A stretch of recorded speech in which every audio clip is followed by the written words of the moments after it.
This session for homeowner engagement, policy and fundraising. I'm Noah Hobbs. I'm with One Roof Community Housing up in Duluth, Minnesota, and I'm the strategy and policy director there, formerly the lending director that did work through our CDFI. And so I've been involved in community development and affordable housing for just over 10 years now. Been with One Roof for 6 of those. And that's a little bit about myself, and this is my co-facilitator, Shang. Hello everybody. So I am from City of Lakes Community Land Trust. Been there for 6 years. I'm the engagement coordinator. Something cool about me is that I am a City of Lakes Community Land Trust homeowner also. I have been a homeowner since 2018, and I'm just going to tell you a little bit about my homeowner story. I am a first-time home buyer, second generation, and I never wanted to be a homeowner at all. That was not a part of my plan. But in my culture, I'm Hmong. We're really deep in the roots of finding a home and having the whole family live together, being together. So my parents decided that I would be the one to be responsible for buying a home and purchasing a home. And for me, it came out of nowhere, and I was not at all prepared for owning a home at all. I didn't know where to start.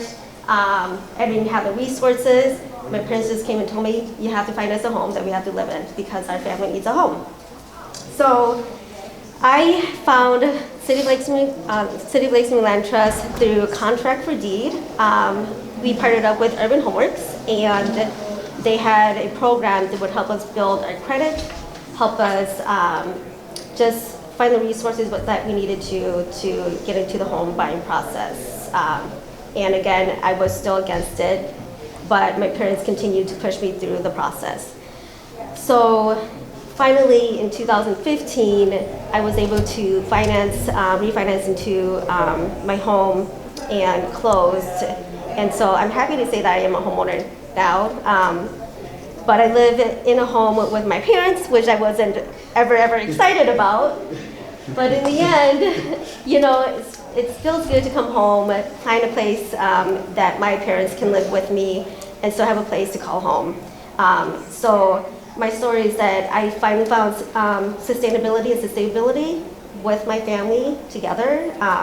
I live with my 2 brothers too, so there's a household of 5, and it's a 5-bedroom home, 3 full bath house. It's a huge house, but I'm happy to call it my home.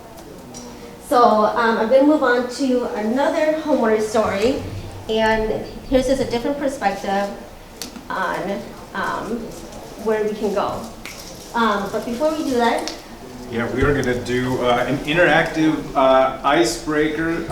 You won't have to share verbally what home means to you, but I think one of the most powerful things we have as organizations that are community land trusts is our homeowner stories and sharing and connecting with whether it's elected officials, policymakers, fundraisers, folks that allocate grants and all of that. So if you want to,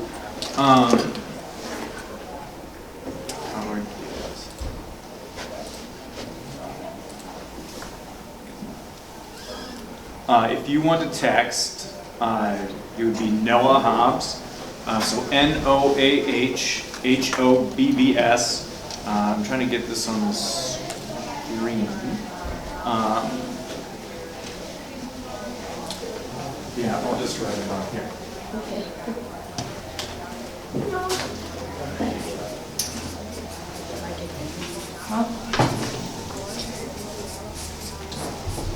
What are the numbers, Shang? 6013. 37607.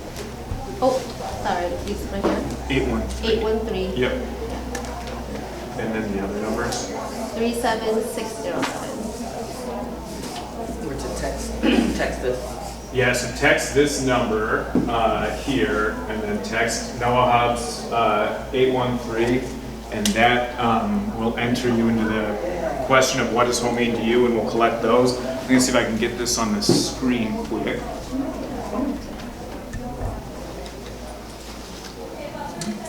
pretty techy, you guys.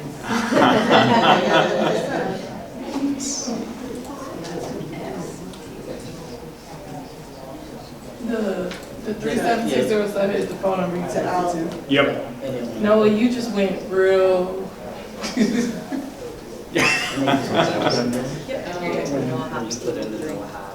And then, yeah, that's an HOBBS 813. Not a 5.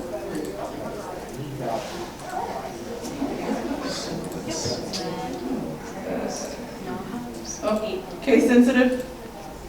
That's a good question. No. I don't think it is, but. No. You texted his name, and then he was free. Oh, okay.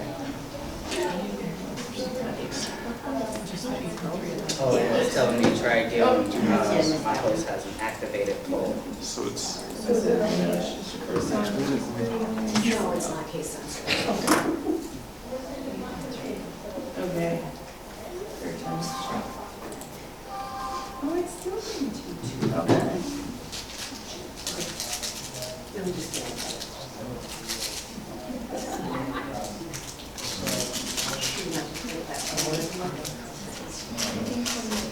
And so just text what home means to me? Yep, what does home mean to you? Just text, I don't know if you're limited in the amount of characters, I don't think you are, so just text that, and this will be all anonymous, so we'll share some of the responses, so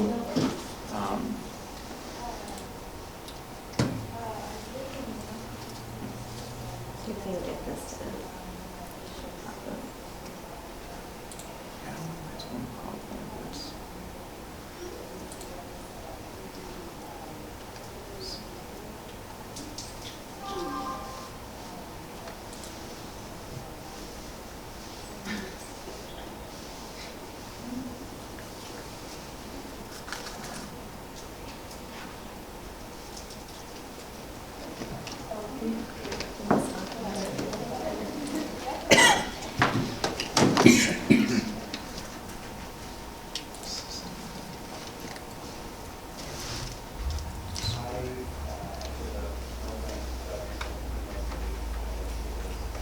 Usually a little more text.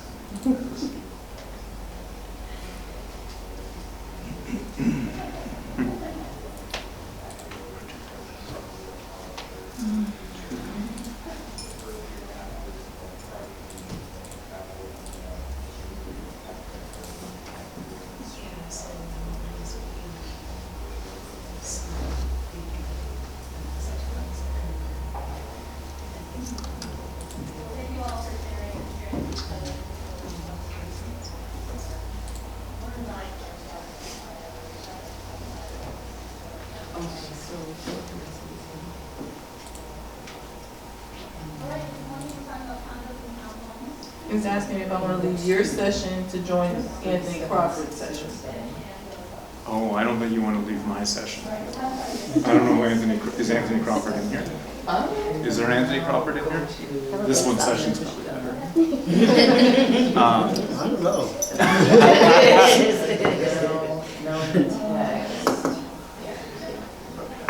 Says you need to open the poll. I think it's just a slow technology. Yes. I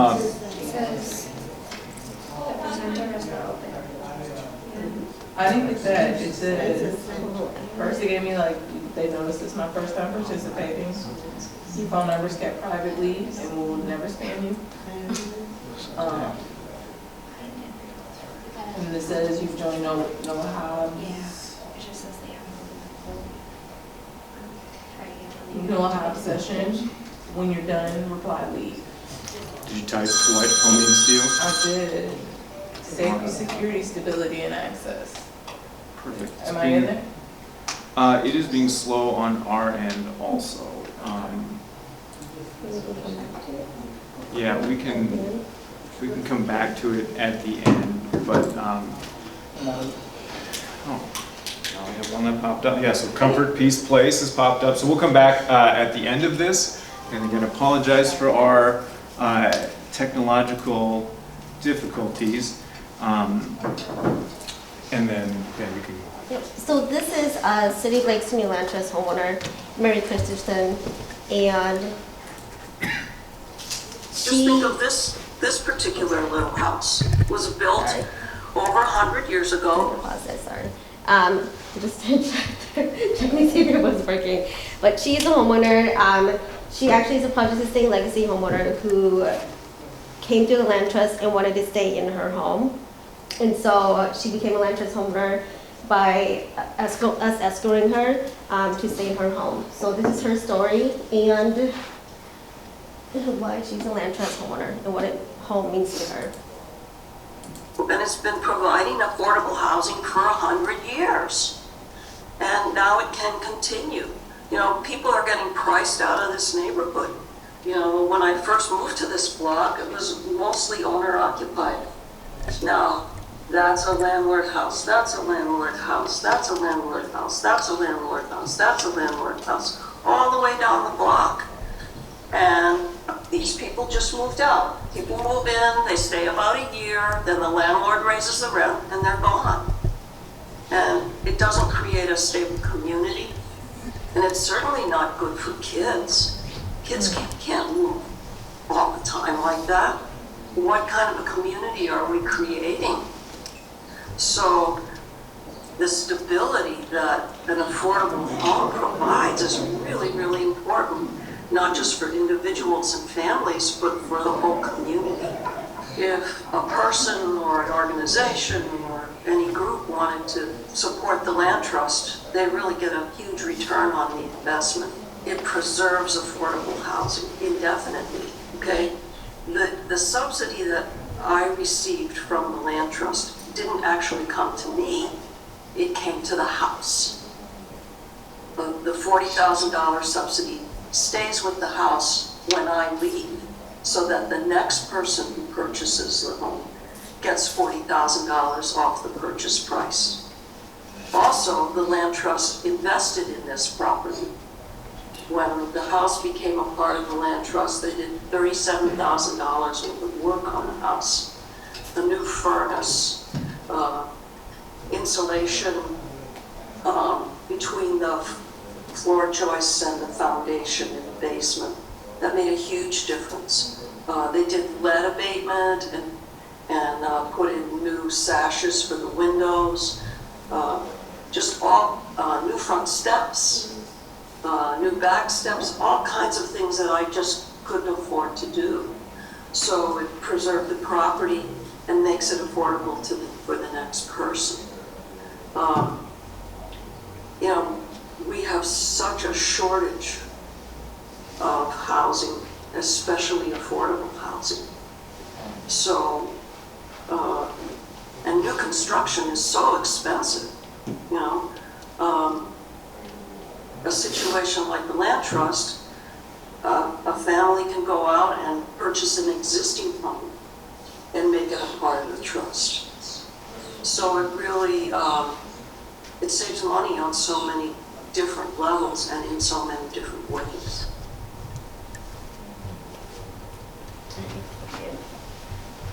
So my question to you is, how did this homeowner story speak to you? Just think of this particular little house was built. She's wildly passionate. Yeah. She is passionate. Anybody else?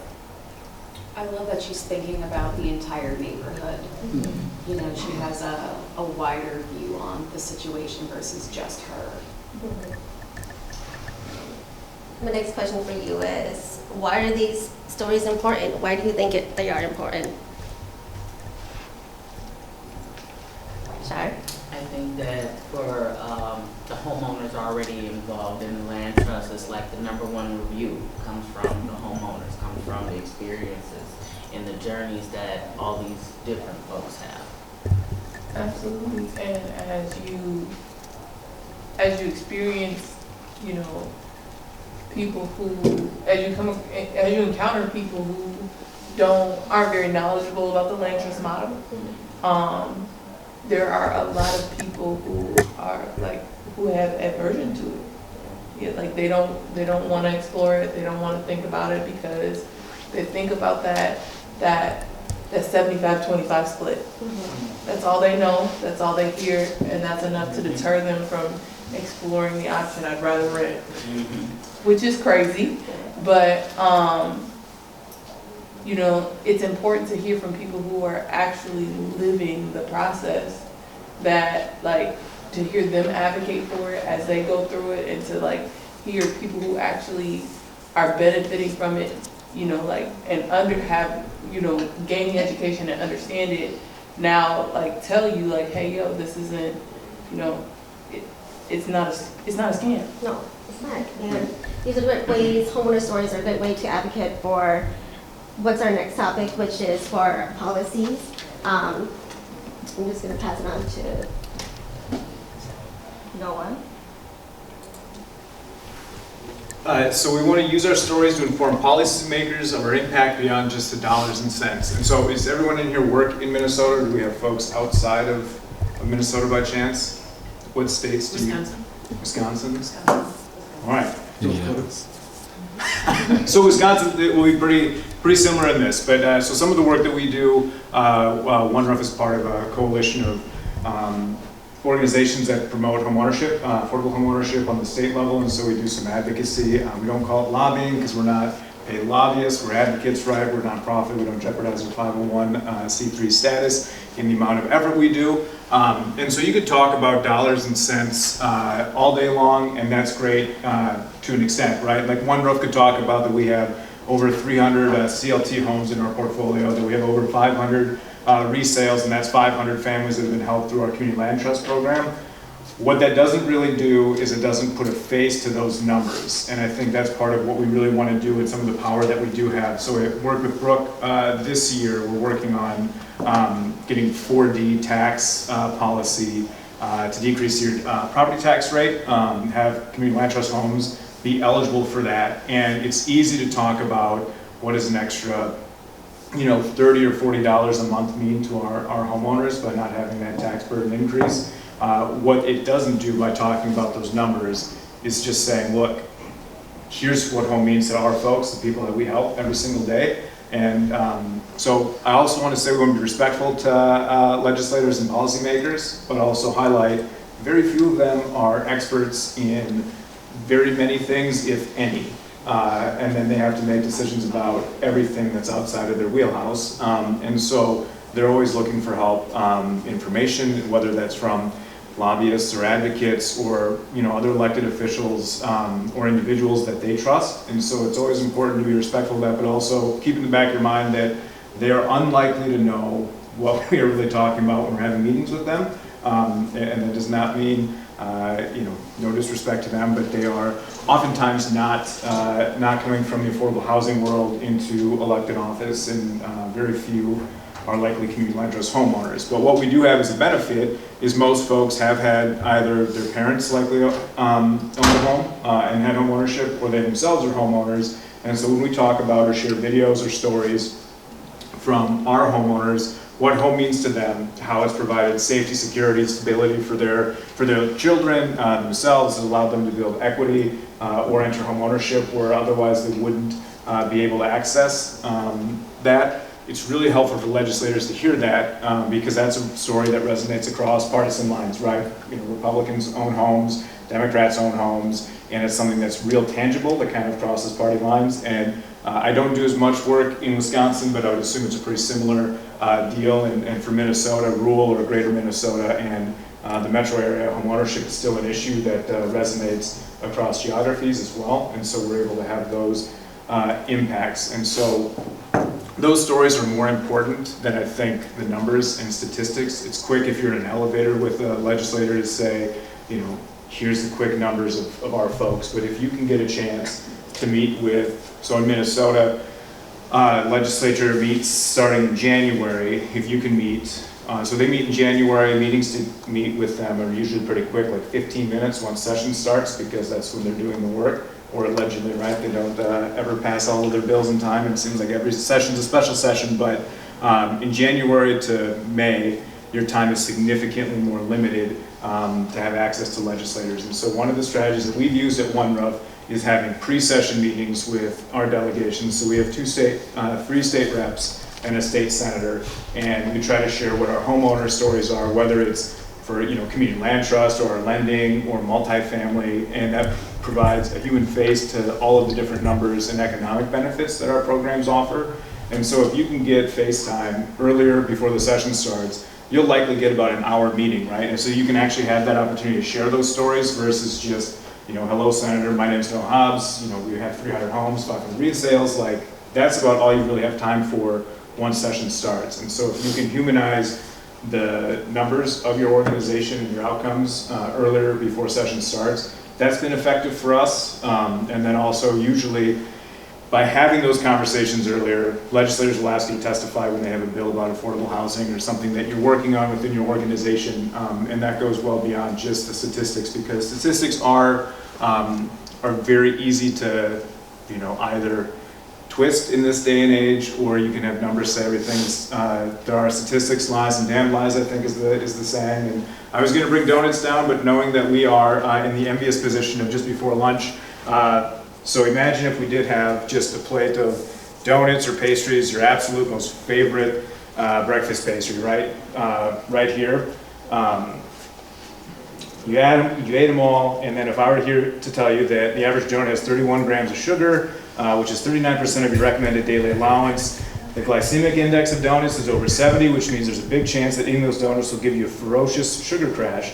And now knowing that information, would it change your idea if you eat the donuts or not? Probably not, right? You're still going to eat it, even though you have all this evidence to tell you that you shouldn't do this, and the statistics are right there, right? Telling you should not have that donut, but donuts are, they're kind of weekend food. They're, either treats at work, right? It's like your moment of happiness. And so that's a way of showing the statistics. It may not necessarily be the most effective way of actually influencing somebody, right? Even though the right choice would, in moderation, probably not eat a donut.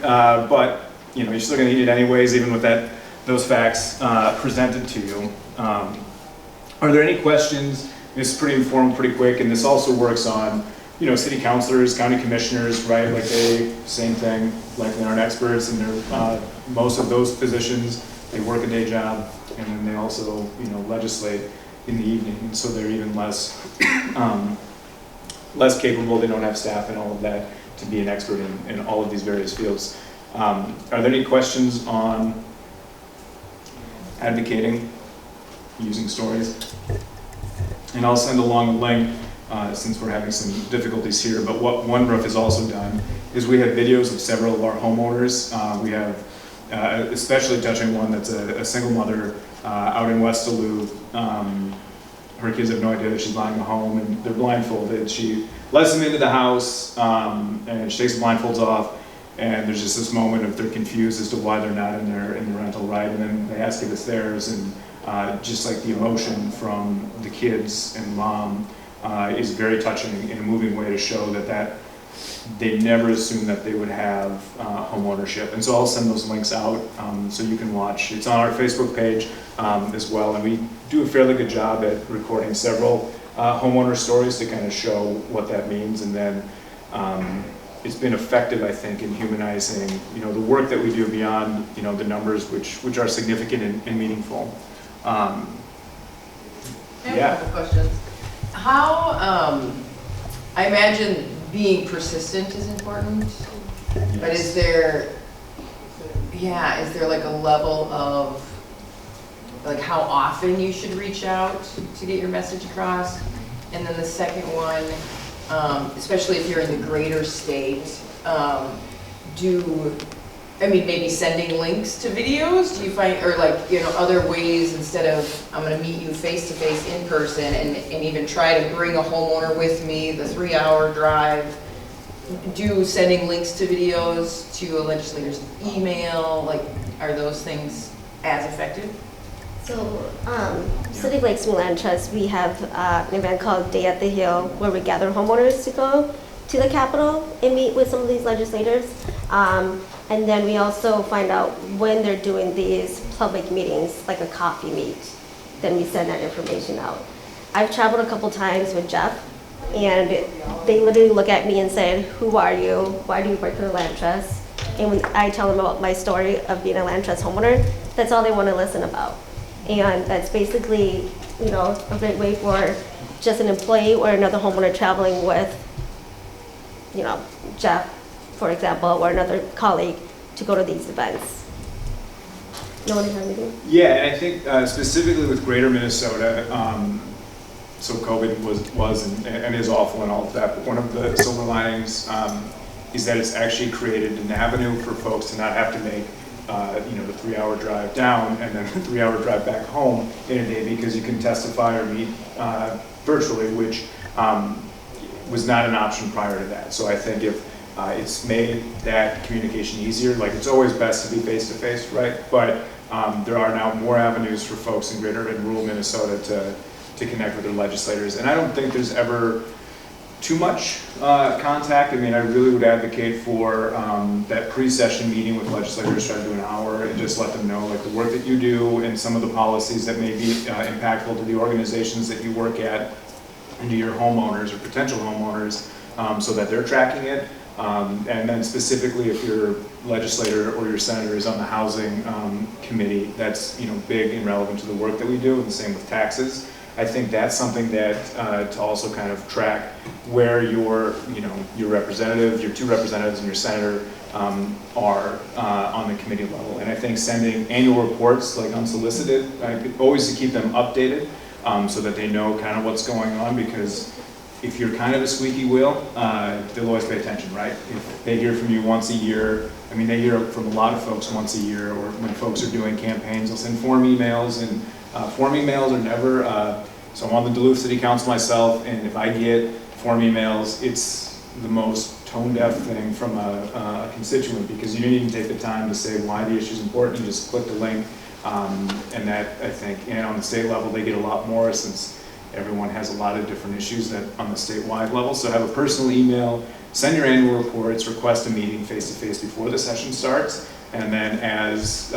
bills are moving through committee process, if you're tracking it at all, just send an email to your legislator, or if they give you their cell phone, just shoot them a text. Like, you don't need to require a lot of time, but as many kind of touch points as you can have, just so that they remember, oh yeah, this is moving through here, or I got to circle back with Noah on this because I can't remember if there was anything that they objected with or not. Because again, legislators very rarely are experts in the fields that we are in, so that's what I would kind of recommend on that. And then if you can bring homeowners to have stories face-to-face, like at that pre-session meeting, absolutely do it. And then if you have the capacity to do a Capitol Day on the Hill, that's great too. And then don't forget, you know, your city councils, mayor, and county commissioners oftentimes have a lot of say either in how ARP funds were allocated and spent, or CDBG and home funds and how those are allocated, and make sure that they're always aware that it's not just, you know, this number that's getting passed through, that it has a real tangible outcome.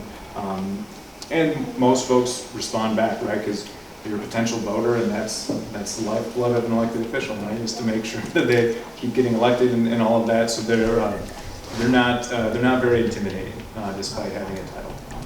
They shouldn't be. Any other questions or? No? All right.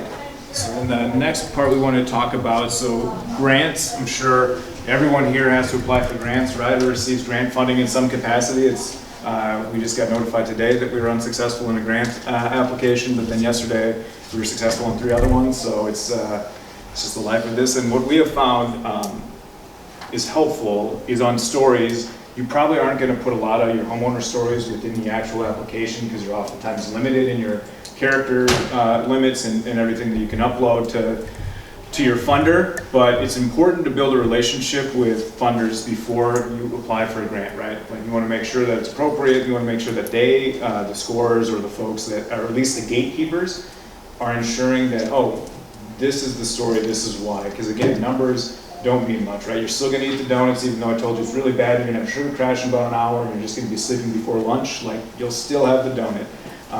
And statistics, whether they're good or bad, folks don't listen to as much. And so talking to a grant, you know, funder face-to-face is important as well, in the same way that it is talking to a legislator. And then also in the back end, when they choose to do a site visit, if you are successful in getting funding, like that follow-up, having those stories and facilitating conversations with homeowners is important as well, right? Because they want to feel good that they're spending the money in a way that is in line with their mission, and then also has that return on investment on furthering everyone else's mission. And I think also when they go back to their donors, they can say this is why we exist, to facilitate these funds.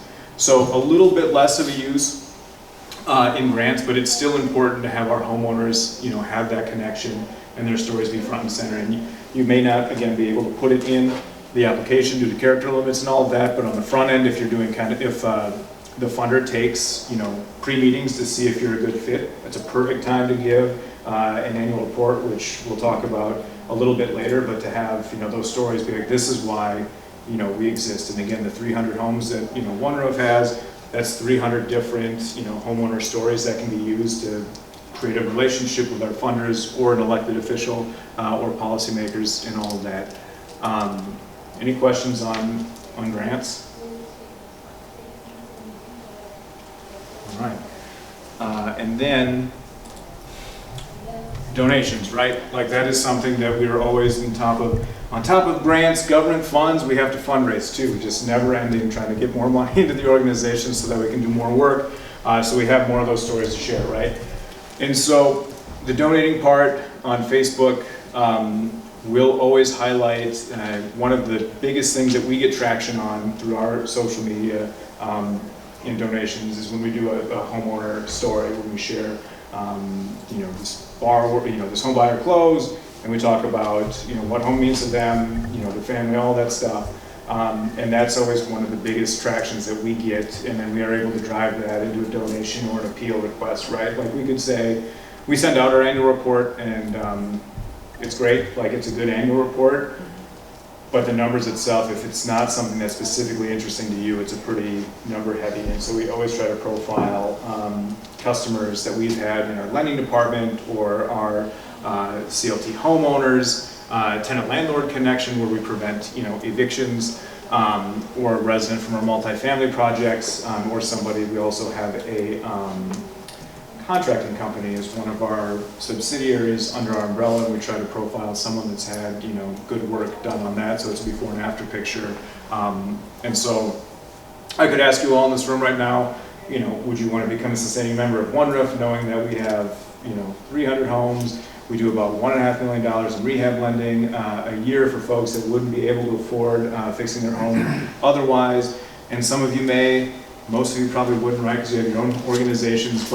And this is when I would show that video of the mother and her two sons walking to the home, and then I would ask you afterwards if you're more inclined to donate. And most of you would say yes, because it's that connection to our mission, being that only Brooke here works for One Roof, I would hope say yes, she'd donate. And then the rest of you, after seeing that video, would say, yeah, that makes sense. You guys do a lot of really good work, right? So I'll send that link out so you can see that video. And actually, I'll send out a couple of links just to show the videos that we take of our homeowners. How frequently do we do that? Probably once every I think it's about once every 3 years. So we're not, our Facebook posts, we try to capture when there's someone willing to have their story shared. We'll post that with however level of frequency that we get folks to say yes to, but we do more of an effort. I think it's about every 3 years that we'll do we'll pick a handful of customers across the departments that we have at One Roof, and then we'll have videos that we'll share. And so they're professionally done, they're good. The return on investment for that is worth it. It's probably about, I want to say maybe about $5,000 give or take on the cost to have it produced and all of that, but it's good material to have that you can share forever, right? Because you own that story then in that video capacity. Any questions on how we leverage that for donations? If you just starting out, City of Lakes New Lanark just created a marketing team, and we cannot thank them enough more than creating all of this content for us too. And our colleagues, my colleagues, were not too in tune in Facebook posts or making all of these, but if you do have someone just specifically for these types of social media outlets and everything, it's very, very useful. And if you guys meet David and Sydney, they've created all the content for us and just put it on our Facebook for us without any of us having to do any work. So that's a great way just to consider when with the new land trust is have a marketing team that's ready and have the same mission as you too. And we've also just started sustaining members, just, you know, like NPR, we're hoping folks make monthly contributions to the organization. So we just started that about, I want to say 4 or 5 months ago, and if you can put donating on autopilot, right, that's the easiest thing in the world. Same way as you pay your bills, you never think about it. Once it's auto paid, you see it, but you never have to think about, you know, oh, I gotta go do this. So we've started that.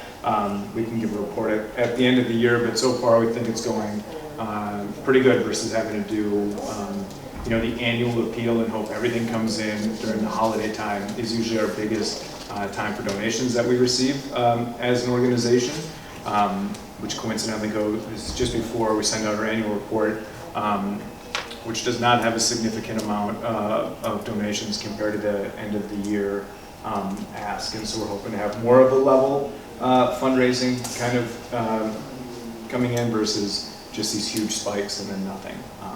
So that's something else that we've done recently.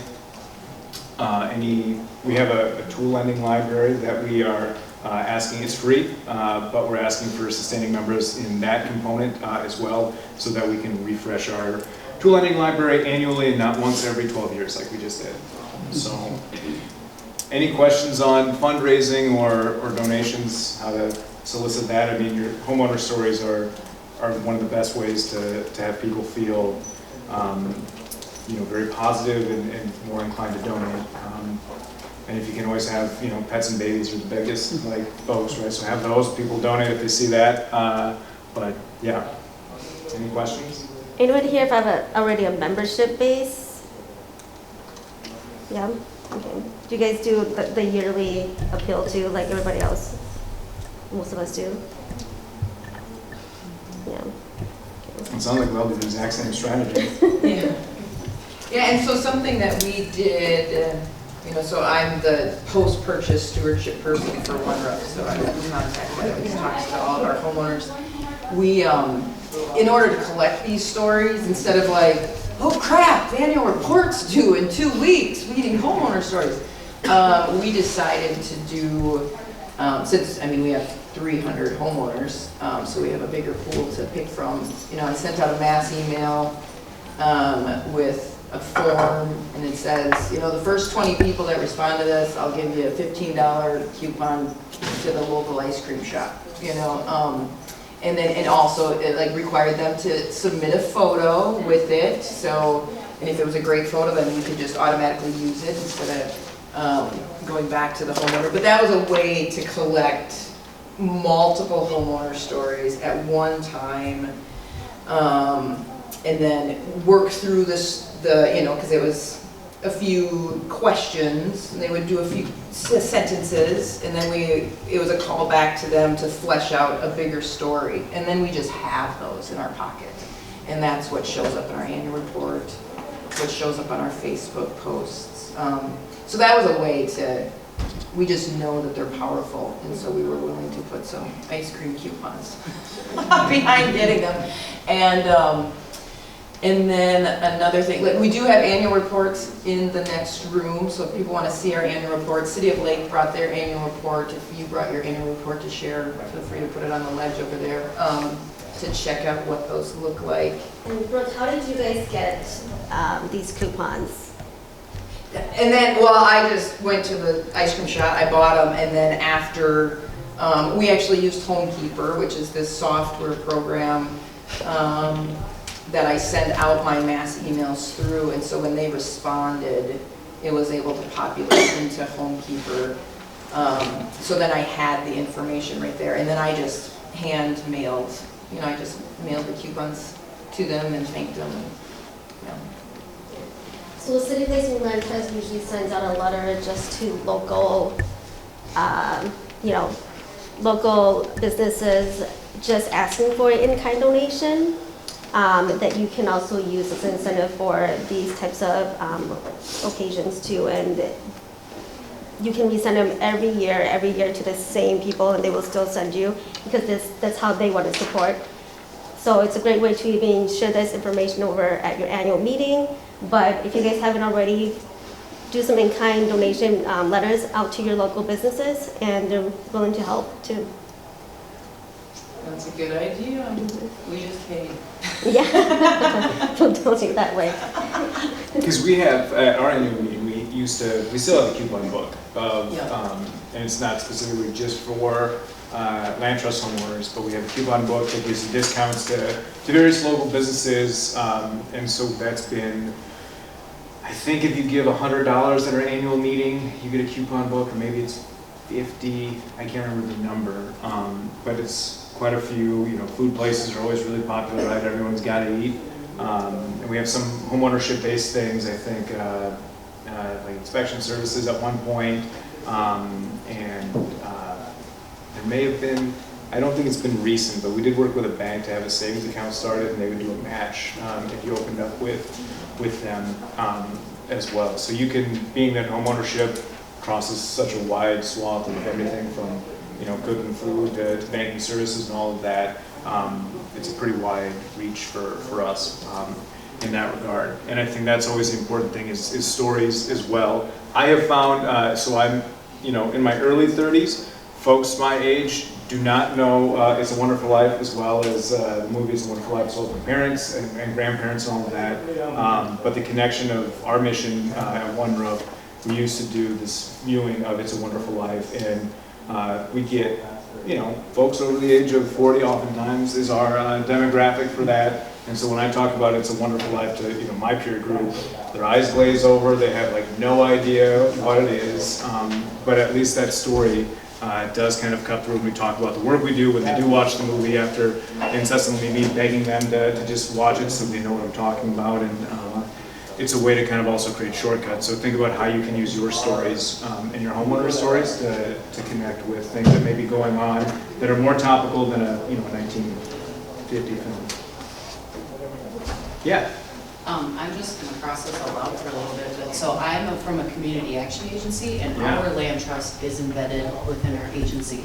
And so like I hear you all talking, and even my first session this morning about all of the things you do, and I'm like, we do all of this on a broad agency level. We do all this, but like none of it actually directly affects our land trust. We might get a little sprinkle of it here and there, but so I really, where I'm processing aloud is like, I don't know, is our land trust being embedded in the community action agency the best?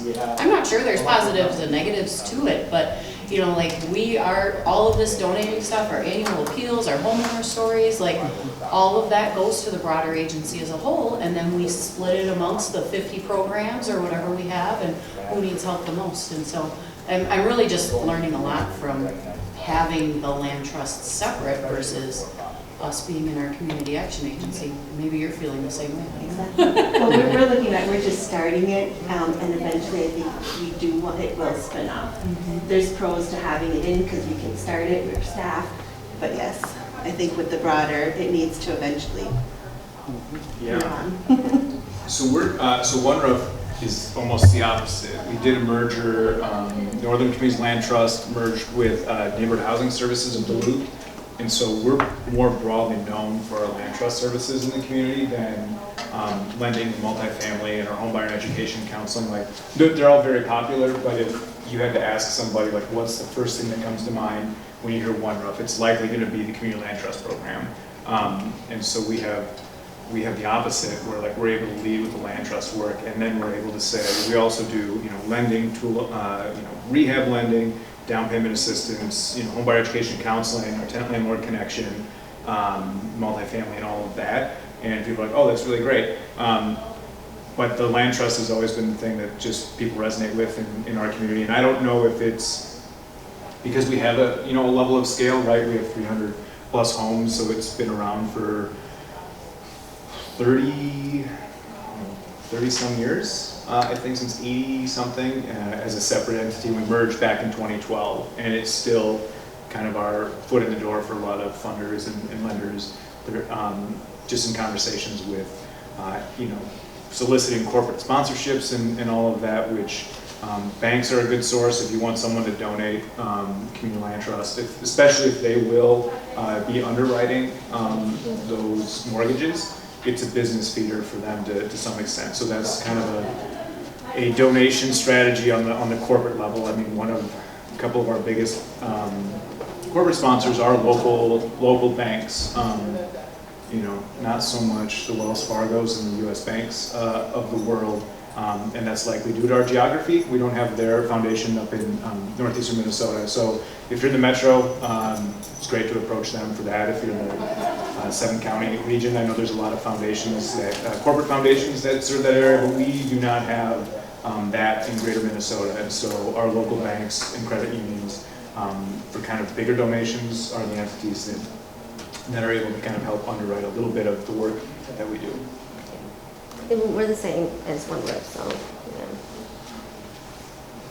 And I'm fighting all of our other programs for that. Like, so for example, our homelessness programs, they require so much match from our agency. Like, you know, I think we have to raise upwards of $100,000 a year in match just to get our HUD money. Wow. And so when it comes to the foundations and all that other stuff, you know, it's like me and Kim battling head to head of like, who needs it worse at this point? Is it her or is it me? And so, yeah, it's interesting. Yeah, we do that with, I mean, there's always some competition, specifically around, we get unrestricted grants that are kind of for operating, or just unrestricted where it doesn't even have to go to operating, because so like lending money is really hard to get that's not a loan to the organization. Our community land trust program, Federal Home Loan Bank is another entity that gives us significant amount of money. So Federal Home Loan Bank in Des Moines, there's like 6 of them. And that's part of it. Home CDBG from the government is very helpful for us in that regard. And we do several applications. So we have like the lending application, the CLT application, tenant landlord application for home and CDBG funds.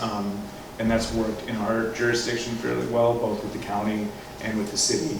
But it's always great to have more government investment since this is a societal good, right? And that's why we do our advocacy level on the state and the county and local level to promote, greater investments into housing, whether it's the ARP funds that are, temporary, or it's increased, housing funding on the state level for home ownership, because that's really where you'll start moving the needle a lot. I mean, there's only so much money that your local community can and will give at any point in time, and specifically a lender, a bank, or one of your larger companies and all of that. So that's tough. I think that's where the partnerships come in handy. Like our Habitat in our area is very much in, they donate to Habitat, it's a trusted, but then have that partnership with them, we can both benefit, and help homeowners even more. So we might not get the donations, but we can work with Habitat. Yeah, and we're also the opposite. Our Habitat is slightly defunct in between ports. So we are like the de facto trusted housing agency without having the national brand that Habitat has, and so that likely has been easier for us than having to provide a similar service that folks view. So we don't have that headwind at this moment in time. One other thing just about banks outside of cash. We've had good luck, I guess, talking to them about foreclosed homes or homes that they know are coming back.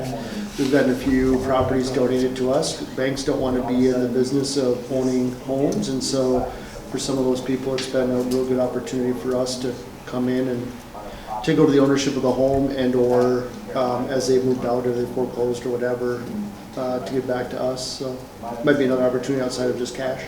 Yeah, and it was bigger. That was big for us from 2008 to like 2014. When we got, through the homeownership market like collapsing, our local lenders were great at connecting with us, and it's a super hot market right now. So there's less motivation to take a haircut or unload as quickly, but that's another way. Or lines of credit to at 0% or very low to hold if you're purchasing land, just waiting to swap out another source of funding. So it doesn't have to be necessarily just in donations, like you said. Yeah, in actual dollars to operating, they can be creative on some of their financial underwriting of products as well.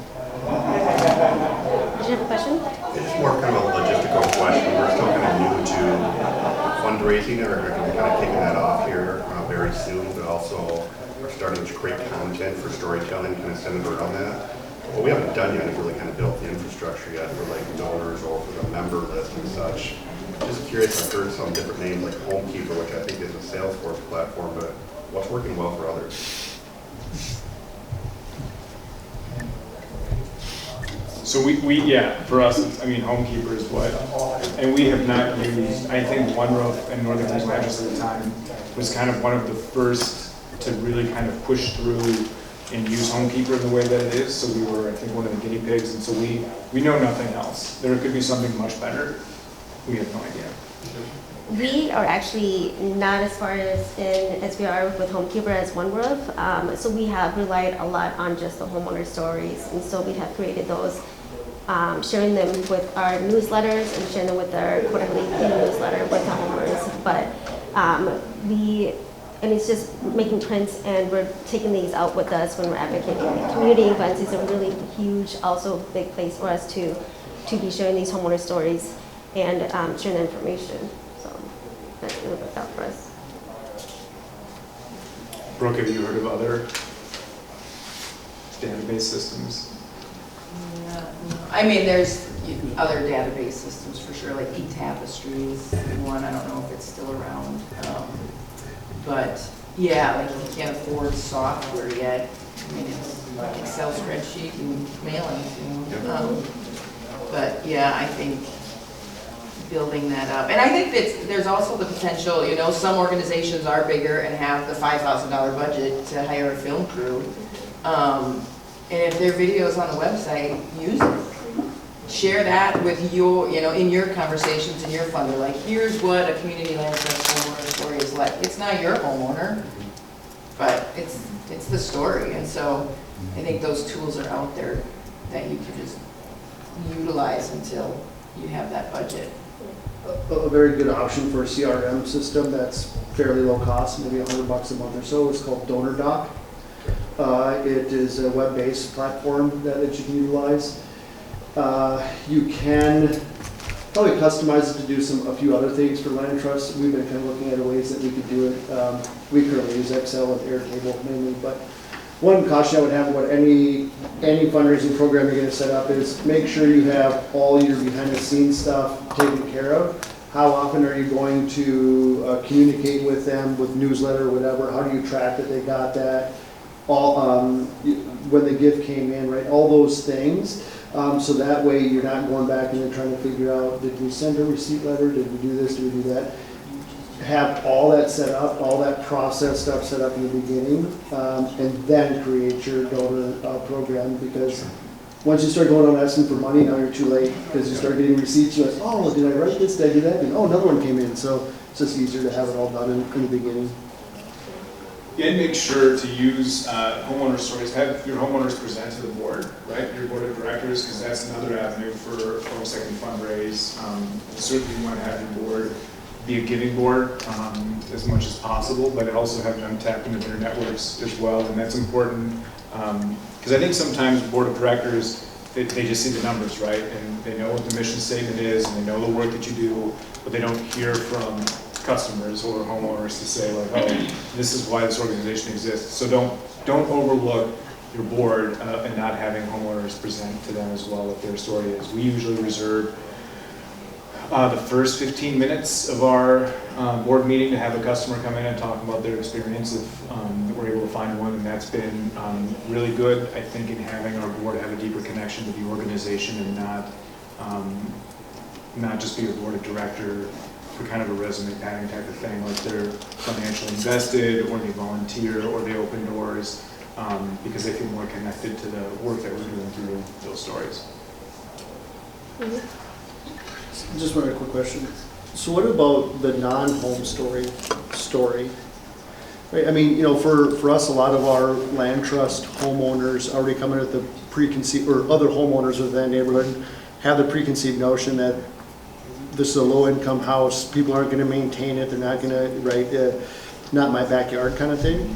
What about that picture and that showing of, hey, this is what this dilapidated, whatever rundown house looked like, and now this is what it looks like? It's not really about the family, but it's about the pride and the responsibility that came in there. And then, gosh, it's even better if the house next door all of a sudden put new paint on or whatever else, right? Because that's an even bigger, I think, story to tell outside of just the homeowner as well. Then it becomes more of a community thing too.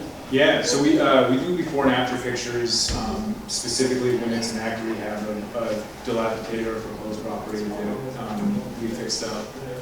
But we've also, a great story that we have is our former board chair, who used to be on Duluth City Council, was opposed to just the land trust model at first, but he just thought it's, kind of Section 8, that stereotype of low-income housing, it's just going to be degraded, and it's not going to have tenants that are, and that's when we thought it was tenants and not home ownership, and so we had kind of a misperception of that, and had met with our, a community land trust home went up for sale across the street, and he had no idea that it was a community land trust home, right, because there's nothing that says it is, other than when we sell, it says a one-roof house, but I mean, there's 7 community land trust homes from my living window that I can look at kind of over up the hill, and you'd have no idea that they're community land trust homes. And so this home went up for sale across our former board chair's house, and he went over and he just said, "What's your house for sale? Like, are you, like, oh, we're moving?" And he's like, "Aren't you just a renter?"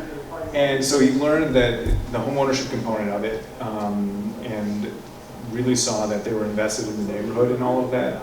And he had kind of railed against us at council meetings, and in the public prior. And so at a council meeting after that moment, he signed a check, like in the meeting, and just said, "I've been wrong about this program. I'm becoming a member and I'm donating right now because I've been, like, I get it. Like, people now have access to home ownership in a way that they haven't before, and it's benefited not only the homeowner, but my neighborhood, because it was an old foreclosed property that, we had taken over." And so I think also that story, not of necessarily the homeowner themselves, but like the community at large is super important to talk about if they have, and certainly I don't want to say that, that story, if you all get one, that's incredible. Like, it's pretty rare that we have someone that's so vocal and passionate about it that went from, distrusting our organization to being our board chair and then being one of our biggest boosters out in the community about it. But I think that story of, this house used to be, a rental that was never really taken care of, and you could tell that the landlord was just extracting as much wealth out of it as possible. And now it's a homeowner, and one that wouldn't otherwise be able to afford home ownership. That's a super valuable story to tell, and I think that's also eye-opening to, neighborhood stabilization and all of that as well. Yeah, we've actually built a accessory dwelling unit home in a neighborhood where this house, the pre-existing house, was, I think, a drug house, let's just say. And the whole community was hoping that they would just demolish the whole home, but we came in and just built a brand new home, a accessory dwelling home, and put a family in there. And that's exactly what the community is looking for. So that is a really good example. And we did an open house to invite the whole community to walk through the property. So. Other questions on that part? Otherwise, we have a couple more slides here. So social media appeals and audience, and we kind of spoke about this a little bit, but of course, building relationships with everybody that's on your social media network. Everybody here has a Facebook or social media presence. Mm-hmm. Yeah. Sharing awareness. And then, of course, again, silent marketing. And so I have here a link, and I was hoping that we can play it too, but that's what messages doing.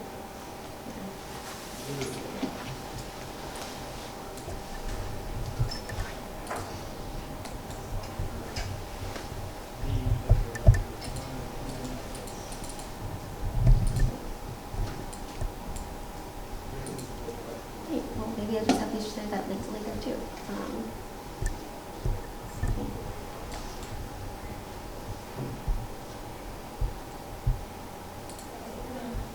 All right, I'm going to move on. Annual reports. So course, we're talking about annual meeting reports. I don't know if, Noah, if you want to add anything else in additional to that, but of course, just putting in results, putting it together. Like you said, we have annual reports next door to share with you if you want to check that out. Recognition for anybody who has did donate for that membership.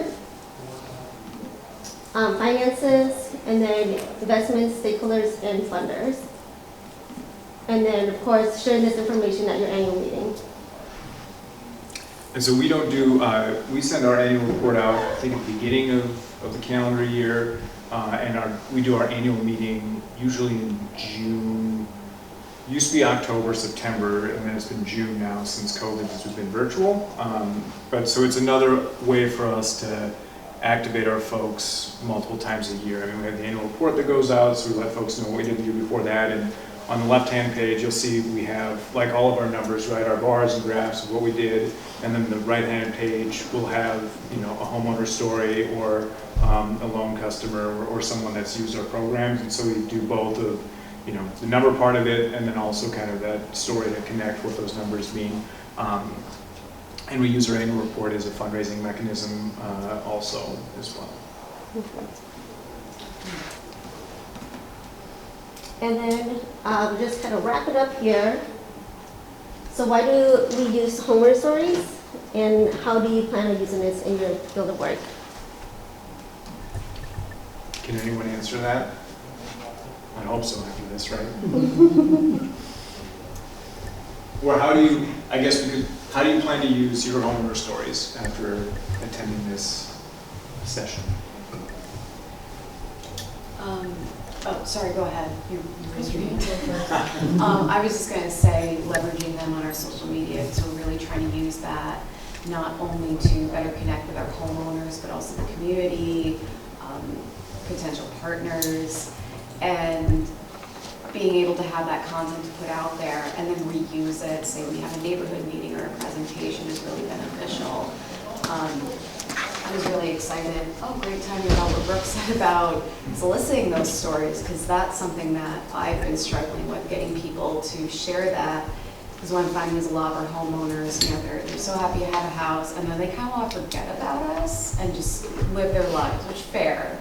But yeah, I think that we getting like as close to closing as possible to collect those stories and feedback is probably the best, because then it's fresh in their mind, like the, you know, why the organization exists and the assistance that they just received. And we try to do the same with our loan customers as well, and tool lending library utilizers, and when folks move into our multifamily development, because I think, you know, once you've been to some place for a while, it doesn't seem as, it's not as fresh, and you may not recall it as well, and or just now want to have to return a phone call. So I was going to say a lot of what she said.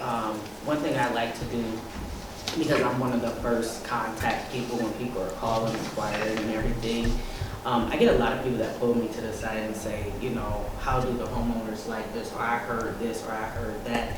And I do try to use these stories as a testament to what we do and the different types of situations that we probably help families, or like even some realtors that are calling and wanting to know how they can help and how they can participate. So I use a lot of that information, you know, for them as well. And sometimes, like we just received one of our existing homeowners, and I think they've owned their home for between 5 and 10 years. And why did he contact me? Oh, he had asked a while ago about installing a wood stove, and so we had to, you know, talk through the approval of that. And then, so now it's months later, and he contacted me, and he's like, hey, we're ready to install this wood stove. The people want the truss plans, or, you know, like something like this. They're like, or no, the floor plans to blah, blah, blah. And then but he said in his email, he added, he's like, and I've also been utilizing the tool lending library. It is awesome. Thanks for having that. And Lindsay, who's managing it for our staff, it has been great to work with. And like that little sentence, when I hear those things, I email back and I'm like, oh, thanks for that. Can I use this for a homeowner story? Or can we call you back to expand, you know, like expand on this? But it's like paying attention to those They're just giving you one little quick sentence, you know, and then that's somebody who is ready to share something, and maybe it is only those 2 sentences, but that's a Facebook post, you know. So yeah, just being, you know, and it takes time to even like send that little, thanks, can I use that? You know, so. I use like a lot of the folks, or a lot of the people when they come, you know, they explain their life stories to you. So there's ones that just touch me as a person, as a mom, and everything else. And when I see that person go through their journey from start to finish, I'm instantly like, we gotta use this as a homeowner story, because it's just that eye-opening ground level humility that you see with these folks. And I feel like, you know, nothing's more raw than the realness in it, you know. And we also share it, like Brooke was speaking about the tool lending library customer. We share it since we're about 26 employees, I think, at OneRoof, and we have multiple departments, and so we share that internally as well, like on our Teams channel, just so that everyone else is aware of the, you know, how other folks are interfacing with the agency, and that people that may not touch our CLT program at all are aware of it. So the community action folks, like that can be something when you have a win in the community land trust, like share that with folks that may not, and especially, you know, your accounting, your finance folks that never interface with people, right? Like, it's important for them to know that they're, you know, the worth that they have in their employment isn't necessarily just expenditures and like revenue. I mean, they're employed for that reason, right? But like, those numbers are also people that we're serving. And so I think it's important to, just across your organizations as well, so board, staff, like external as well, because I personally don't interface with our community land trust homeowners very rarely do I. It's usually through stories for, you know, advocacy efforts, or if we're working on something like that. So, does anyone else have plans on how they plan to use stories in their respective organizations or work? Yeah. So we're celebrating our 30-year anniversary. We're planning to have an end of the year annual meeting / dinner / fundraiser, and looking at either video content being shared and or just some in-person stories from some of the people who work with over the years. Nice. And we always celebrate at OneRoof, like every 100 homes, right? We just did our 500th one. I think it was kind of during COVID, so it wasn't as big of a deal as it would be not in that time, but we always make sure to celebrate those milestones as well, because that's also really easy press, right? You just send out a press release, and you could even do it, you know, not even every 100, I think. Any round number, if it's 10, you know, 25, like, I mean, for us, the media, usually, Duluth is not such a busy town that the press is like, oh, we can't cover that. They usually show up and are pretty favorable. So anytime, for us, I think it's 100, right, Brooke? Usually? I think so, yeah. Yeah. So I would encourage to use that as well, and have them tour. And if it's occupied, it's perfect to have the homeowner right there for the story, right? Like for them to say, oh yeah, this is, you know, really great, and this has been helpful for me, and that's, you don't have to pay for that type of, like, it's just free. I do have a question on that, because we're kind of struggling with, we want to celebrate but not exploit, you know? So do you find, like, how do you approach them? And, you know, we've been really kind of hush-hush with ours, like almost secretive, where it's like, well, we want to celebrate these sales where we have 3 in our portfolio right now. So, so you just approach them and they're pretty willing to? Yeah, so I think on the front end, we've identified if the homeowner would be willing to be a part of the story, or if the house hasn't, like, if the house is sold but it's not occupied yet, we'll do like a walkthrough, and then that way you don't have to have the homeowner who may be, you know, shy or that for whatever reason not want to be, you know, on TV. But we've had folks be there at the time too, and that would be Brooke. I think it's a very simple ask. Like, you have a great story, we want to interview you. People will say no all the time, but more likely they'll say yes. Yeah, ask. Yeah. Something that, and I haven't come up with the answer, so we could just survey the room of, you know, we work with income qualifying folks, you know, and so like if you're sharing their story, it's like, well, you're telling everybody their income in a way, or, you know, and sometimes there is this comfort in their story and their sharing. And but like one of our newest homeowners, I just got an email yesterday that said, can you remove our house from all Zillow, Realty, you know, all these places, because we don't want people to know we're low income. And I mean, I don't even know if it's possible, I doubt it is, but so some people don't want, you know, to be known as the low income homeowner in a CLT home. And then when we advertise and we fundraise, I also, you know, trying to be sensitive to language. Is there a different way than help a low income homeowner, you know? Like, I don't know. I haven't really come up with a great way to say what it is instead of using low income homeowner, you know? And sometimes income qualifying homeowner, it just doesn't fit in the sentence very well. I've been doing that as well, trying to come up with different, because we're kind of a smaller town too. Right. So I want it to be, yes, not put that stigma.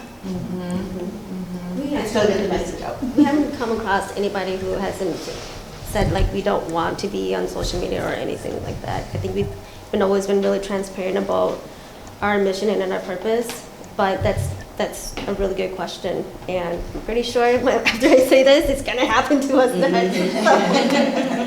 It's gonna chase us now. So we'll be dealing with it, yeah. Any other way that folks are going to use stories? I would, just this year, we had a meeting with Lieutenant Governor Flanagan to talk about affordable homeownership, and you know, we presented all of our numbers in the case to why we should have an increased investment, you know, $10 million a year from the state of Minnesota, and she told us to stop.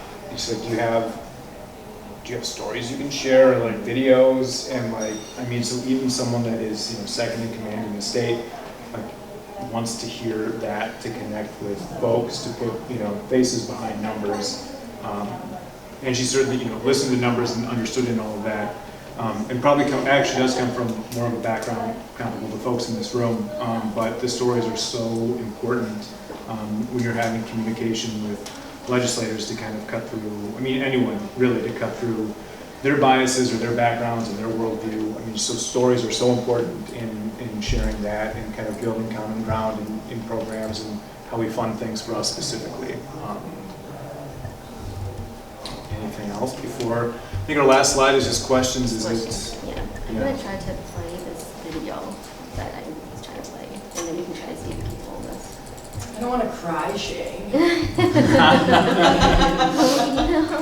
It's not, so this is actually coming from, and I'm trying to figure it out, but, so City of Lake Community Land Trust partnered up with Habitat, and we did a groundbreaking event, and we've got Commissioner Ho from Minnesota Housing to do a video. And this is also a great way of getting your representatives and commissioners to also advocate for you guys too, but let's try to get this video played. And when you celebrate those homes and do up the press release, make sure you send it to your councilors, commissioners, and state reps, and like they'll show up. I mean, we've had Jim Obastar, former congressman up in northeastern Minnesota, showed up to several ribbon cuttings that we had. I mean, it was a while ago. But folks will show up if they're in town and they see it, and they can kind of understand what you're doing and see the bricks and sticks and then the story of who's occupying that space in a way that they probably don't get to interface with, seeing, you know, budgets and resolutions and all of that.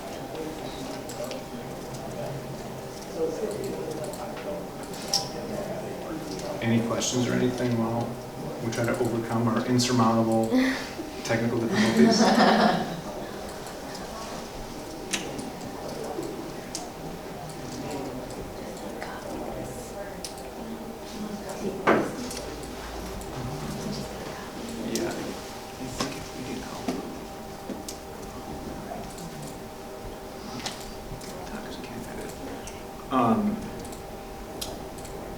Should we just get on the PowerPoint so that works?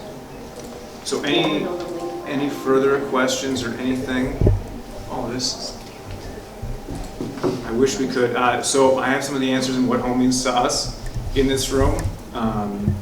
Some folks, comfort, having security, growing, financial stability, always safety, healthy, kids, everything, mortgage payments, consistent, peace, family, safe place to go. So those are some of the answers that you all put in.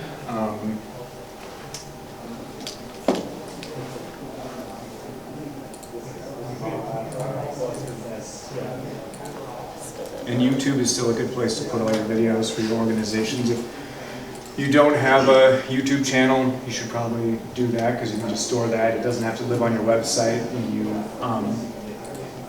move on or change. We just updated our website so we have less videos stored on the website as we did our past one, just because I guess it takes up a lot of space.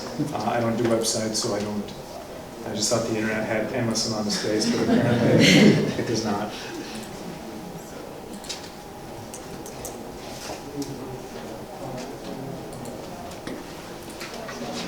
And Brooke, how long or when is this one done? 12:30. 12:30. Right. Only 15 minutes.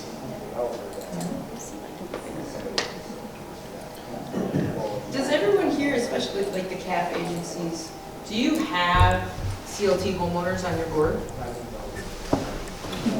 See, that's a tricky thing for us, because we have our official CAP board. They're the decision makers. We're creating a community land trust advisory board, and they will be on that. We're treating it like a board, but the ultimate decision will have to be with the CAP. But I think eventually. We don't, so again, we have our established board, which follows the tripartite structure. And then we were supposed to transit, there's a very small portion of our big board that is like the board of the separate nonprofit that our land trust lives under. And eventually that was supposed to transition to a homeowner board, but there just really hasn't been the staff time to kind of do that, because that's me at this point, and there's a lot of other irons in the fire, so, yeah, so we don't technically at this point, but we should. Those are definitely, homeowner members that are already bought in that far, Yeah. so. And we have one we're definitely going to right now. And for our board, we keep a third. It's kind of the community action model, but a third of our board is community land trust homeowners. So we have that, and that's helpful.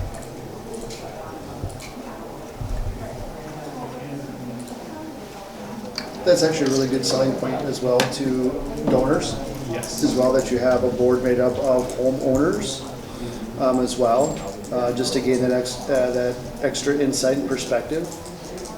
Speaks well to a lot of donors. It does, and I think it's a requirement. If you're a CDFI, it's also a requirement that you have some of the population that you serve. I think it's 50% of your board has to be the population you serve, either through services or live in neighborhoods that would be income eligible to be. Yeah, and so it's never an issue for us. Because it's helpful, because some of our land trust homeowners live in the more affluent part of town that we've been able to preserve and have that economic integration by having CLT homes in a place that's new build for everything else that, and that's helpful, because it would not qualify for CDFI credit if we didn't have them being an income eligible homeowner that uses the services of the organization. So, yeah.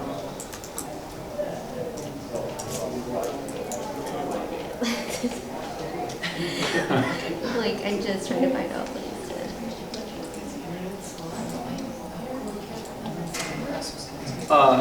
I mean, I think it's a little slow. Yeah.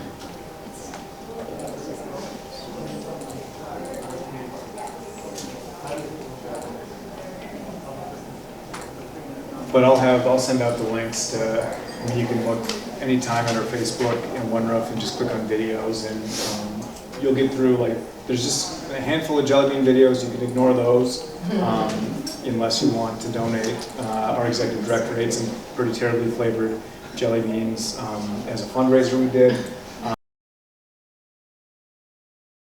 Videos that we touched on here and it would show, we just currently don't have the ability to. I know, it's like you have it, the video's been here, but it's just not playing, so, I don't know what's going on, but we can get it on there. Well, I think that's all we have, so Yeah. thanks for spending time with us.